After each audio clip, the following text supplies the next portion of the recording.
ओम शांति। आज 12 जून 2021 है और आज के बाबा के साकार रूप से चले हुए मधुर महावाक्यों को स्पष्ट करेंगी आदरणीय आशा दीदी। ओम शांति दीदी। ओम शांति। बाबा ने कहा, मीठे बच्चे, सूर्यवंशी राज्य पद लेने के लिए अपना सब कुछ बाप पर स्वाहा करो। सूर्यवंशी राज्य पद अर्थात एयर कंडीशन टिकट। ये बाबा हम बच्चों को भिन्न भिन्न रीति से, रमणीक रीति से समझाते हैं। बाबा कहते हैं कि बच्चे, सूर्यवंश टिकट, सूर्यवंश माना फुल है, संपूर्ण है, कोई भी उसमें कमी नहीं है 1% में। तो एयर कंडीशन टिकट बाबा उसको कहता है। वो पाने के लिए अपना सब कुछ बाप पर बलिहार करो। अगर थोड़ा भी आपके पास शेष रहेगा तो उतने तक तो आपने बाबा को नहीं दिया ना, आप उसके मालिक हैं। तो वो जो मान लीजिए 25% आपने नहीं दिया, 75% कर दिया बलिहार, उसकी भेंट में तो आपको रिटर्न मिलेगा ना। 10% रखा तो उतना।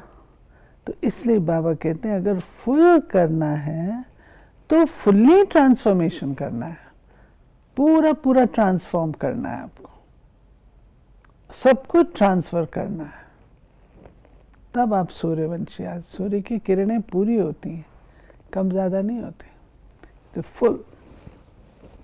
प्रश्न है, इस दुनिया में तुम बच्चों से अधिक खुश नसीब कोई भी नहीं, कैसे? तुम बच्चों के सम्मुख बेहद का बाप है, उनसे तुम्हें बेहद का वर्षा मिल रहा है। तुम इस समय बेहद बाप, टीचर और सदगुरु के बनकर उससे बेहद की प्राप्ति करते हो। दुनिया वाले तो उसे जानते भी नहीं, तो तुम्हारे जैसा खुशनसीब हो कैसे सकते? बाबा कहते हैं खुश नसीबी पर तुमको नाज होना चाहिए कि तुमको बाबा मिला, जिसको सब पुकारते हैं, उसने तुमको अपना बनाया। अपनी खुश नसीबी को देखो। प्रायः क्या होता है कि हम लोग अपना तो अपना हाथ में लेते ही हैं, लेकिन दूसरे के हाथ में ये क्यों है उसको देख के ज़्यादा परेशान होते हैं। तो बाबा कहते हैं अपने नसीब को देखो, उसमें राजी रहो, खुश रहो। आज का गीत है बड़ा खुश नसीब है। ओम शांति। ब्राह्मण कुलभूषण बच्चे जानते हैं कि अभी हम ब्राह्मण संप्रदाय के हैं, फिर देवी संप्रदाय के बनेंगे। बच्चों को बाप बैठ समझाते हैं, जबकि बेहद का बाप सम्मुख है और उससे बेहद का वर्षा मिल रहा है। बाकी और क्या चाहिए? बाबा ने कहा कि लाडले बच्चे, तुम मुझसे अपना वर्षा लेंगे ना? सब कहते हैं हाँ बाबा, क्यों नहीं लेंगे।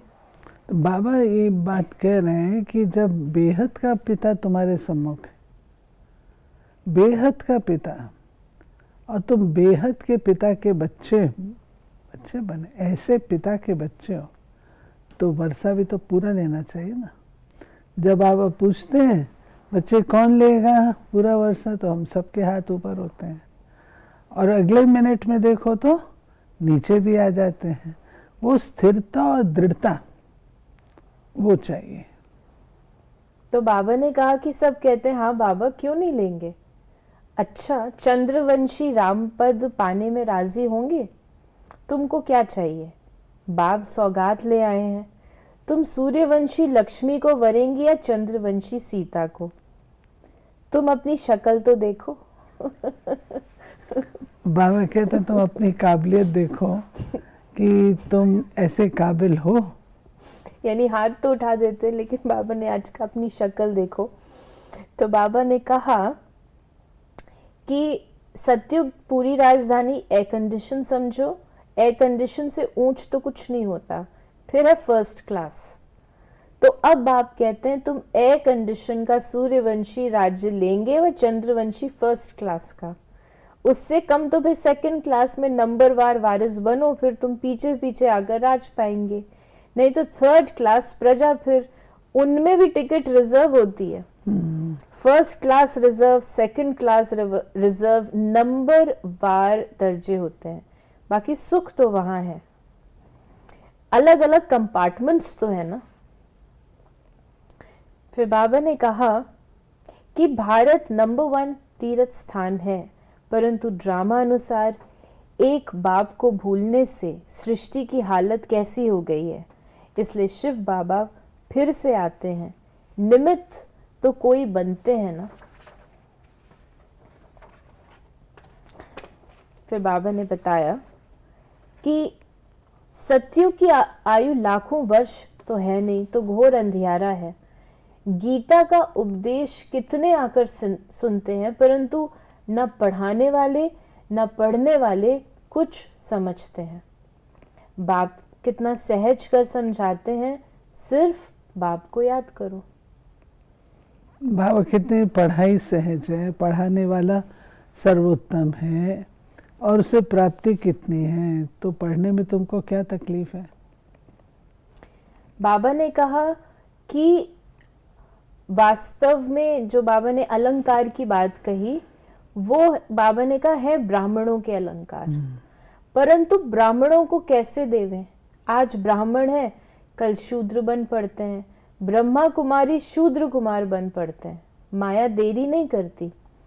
अगर कोई गफलत की, बाप की श्रीमत पर न चला, बुद्धि खराब हुई, माया अच्छी तरह चमाट मार मुंह फेर देती है। मनुष्य गुस्से में कहते हैं ना, थप्पड़ मार मुंह फेर दूंगा, तो माया भी ऐसी है। बाप को भूले और माया एक सेकंड में थप्पड़ मार मुंह फेर देती है।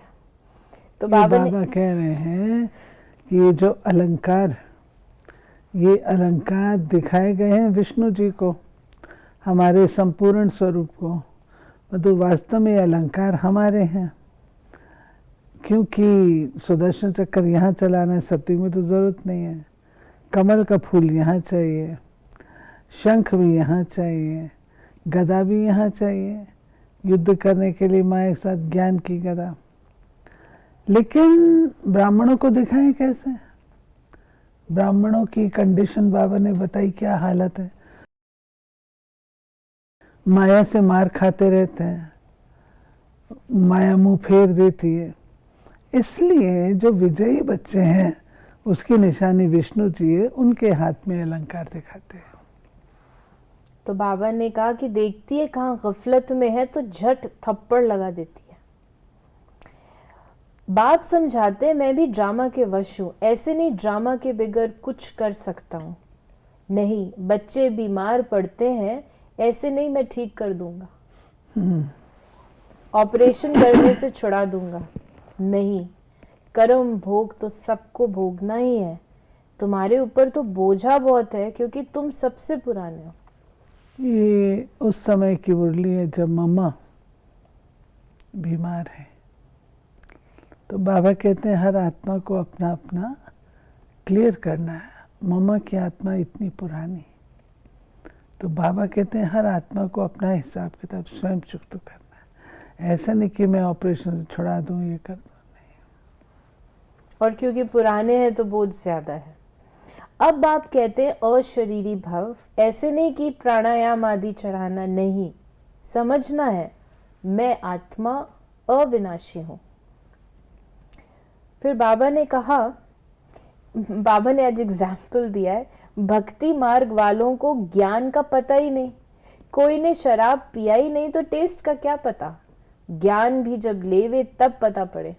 ज्ञान से सदगति होती है, तो जरूर ज्ञान सागर ही सदगति कर सकते हैं। यानी ज्ञान का टेस्ट नहीं है। टेस्ट नहीं तो भक्ति में रमे रहते हैं ना। अगर टेस्ट हो तो फिर समझ में आ जाए कि ये भक्ति हम किसकी कर रहे हैं, अपनी ही भक्ति कर रहे हैं।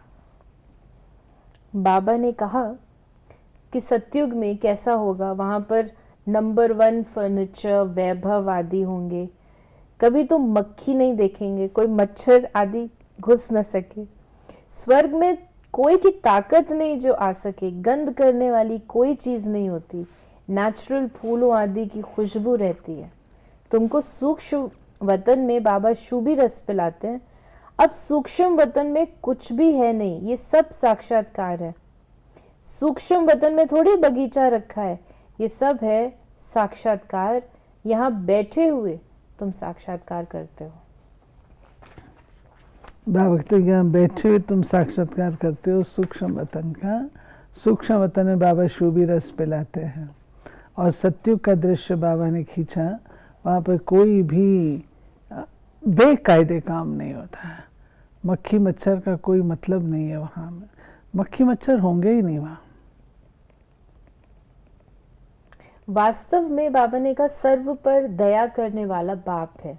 बाप से कहते हैं हे भगवान रहम करो, तो सब पर रहम वो करते हैं। बाकी सब हैं हद के रहम करने वाले। बाप तो सारी दुनिया को सतो प्रधान बनाते हैं, उसमें तत्व भी सतो प्रधान बन जाते हैं। ये काम है ही परमात्मा का। तो सर्वोदया का अर्थ कितना बड़ा है, एकदम सब पर दया कर देते हैं। आज बाबा का वरदान है, सेकंड में सर्व कमजोरियों से मुक्ति प्राप्त कर मर्यादा पुरुषोत्तम बनने वाले सदा स्नेही भव।